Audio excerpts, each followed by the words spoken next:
काय लिखलो बापी तो यादी मग सपनो लकरो છું એ આસો સપનો છે જે આપણી સમાજે કોપરીયન जो बहन છે उन्होंने जीवन बदल दे आसो सपनो लकरो अच्छा बेटा असं करतो चालू सा असं लागतं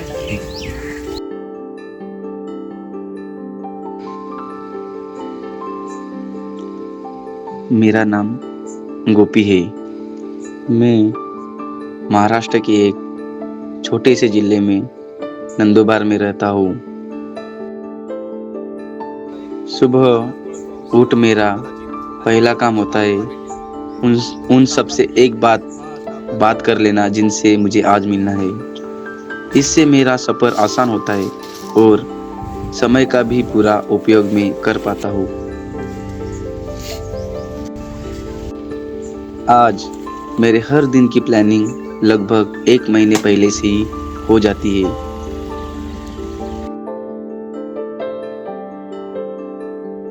मैं फिनिश में ज्वाइन हुआ। फिनिश में ज्वाइन मैं जब हुआ तब फिनिश का जो प्रोजेक्ट था वो ODF ओपन डेफिकेशन फ्री और waste management, solid waste management, liquid waste management और समूह बदल परिवर्तन इस पे काम चल रहा था। तो उसमें मैं जब ज्वाइन हुआ फिनिश में तब बहुत सारे गाँव में मैं जाता था, बहुत सारे लोगों से मिलता था, बहुत सारी महिला के साथ भी बात करता था, बहुत सारे जो किशोरी है जो टीनेज लड़कियाँ उनके साथ भी मेरा बातचीत होती थी। फिर मुझे काम करते समय ये समझ में आया कि बहुत सारे ऐसी भी महिलाएं, बहुत सारी ऐसी लड़की जो अपने खुद से कुछ करना चाहती है, कुछ बोलना चाहती है, लेकिन उनको ऐसा कुछ प्लेटफॉर्म मिला नहीं। तो उनका जो अवेयरनेस है, जो उनके पास जो अवेयरनेस होना चाहिए, जो उनके पास वो नहीं है। तो इसलिए तो फिर फिनिश का जब प्रोजेक्ट ख़त्म हो गया तो फिर मैं सोचने लगा कि एक तरफ मैं ये भी सोच रहा था कि मेरे पास रोज़गार नहीं है और एक तरफ ये भी सोच रहा था कि महिलाओं के साथ काम भी करना है। तो मैं बहुत परेशान में था, लेकिन मैं सोचा कि चलो, एक तरफ ये भी सोचता था कि चलो हम कई सिटी में जाते, जैसे सूरत, मुंबई, जो बड़ी बड़ी सिटी है, वहाँ जाके कुछ भी अपना रोज़गार काम करें और पैसे कमाए। लेकिन जब एक तरफ मैं महिलाओं को, लड़की को देखता हूँ तो मुझे समझ आया कि भी सिर्फ इनके साथ भी कुछ चीज़ें करनी चाहिए कि ये भी अंदर से बाहर निकले और अपना करियर पे या फिर कुछ भी अपना जो चीज़ें वो कर पाए। तो फिर मैंने सोचा और मैंने डिसाइड किया और डिसाइड करने की मेरे पास 2 रास्ते थे। एक तो मैं मुंबई शहर चला जाऊँ या पुणे शहर या सूरत शहर चला जाऊँ, या तो फिर मैं मेरा खुद से अपना इनके साथ में काम करूँ। अगर कोई सहायता करे तो ठीक, अगर नहीं भी करे तो फिर भी मैं अपनी खुद से अपना उनके साथ थोड़ा इंटरेक्शन करूँ, उनकी बात सुनूँ और उनको मैं बहुत सारी चीज़ें बताऊँ। फिनिश का जब प्रोजेक्ट नंदुरबार में ख़त्म हुआ तो हमें लगा कि नंदुरबार में और भी बहुत सारे विषय हैं जिन पर काम करने की बहुत आवश्यकता है। तो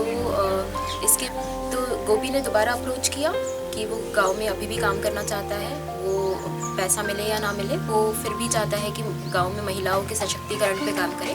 तो इसी को लेकर मैंने अपने मैनेजमेंट को कंसल्ट किया, उन्हें बताया कि ऐसी इच्छा है और हम इस तरह का कोई प्रोजेक्ट पे काम कर सकते हैं। तो इसी सब से चलते हुए हमने अभिजीत सर से बात की और बताया कि हम महिला सशक्तिकरण और मासिक पाड़ी व्यवस्थापन MHM पर काम करना चाहते हैं। स्त्री कार्यक्रम के तहत हम महिलाओं और बच्चियों को एक ऐसा मंच प्रदान कर रहे हैं जहां वे स्वास्थ्य, माहवारी, कौशल विकास, उद्यमिता और वित्तीय सशक्तिकरण से जुड़े विशेषज्ञों से सीधे संवाद कर सकें।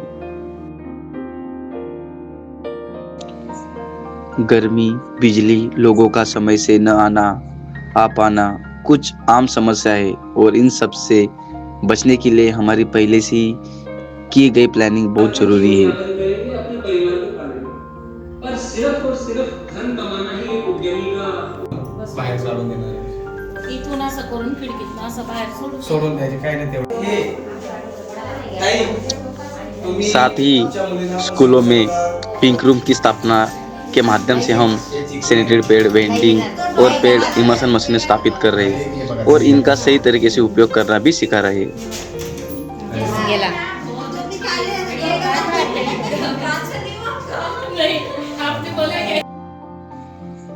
कई बार लोग एक बार मिलने से नहीं समझ पाते कि हम क्या करना चाहते, तो उनके पास हम कई बार जाते हैं। हम 7 लोग रहते हैं और मुझे पहले सेशन में मुझे बिल्कुल भी बोलने की मुझे पता ही नहीं था कि मुझे भी बोलना आता है। ऐसे मुझे खुशी हुई कि मैं भी अभी बोलूँगी, मुझे घबराहट नहीं होती। पहले मेरे हाथ में थरथरने लगते थे, लेकिन अभी मुझे बिल्कुल भी नहीं डर लगता है। Thank you. जब लोग आशीर्वाद देते, बच्चे हंसकर थैंक यू गुप्पी भैया कहते हैं, और जब कोई व्यक्ति या परिवार हमारी वजह से खुशहाल होता है, तो मेरे काम का असली इनाम यही है।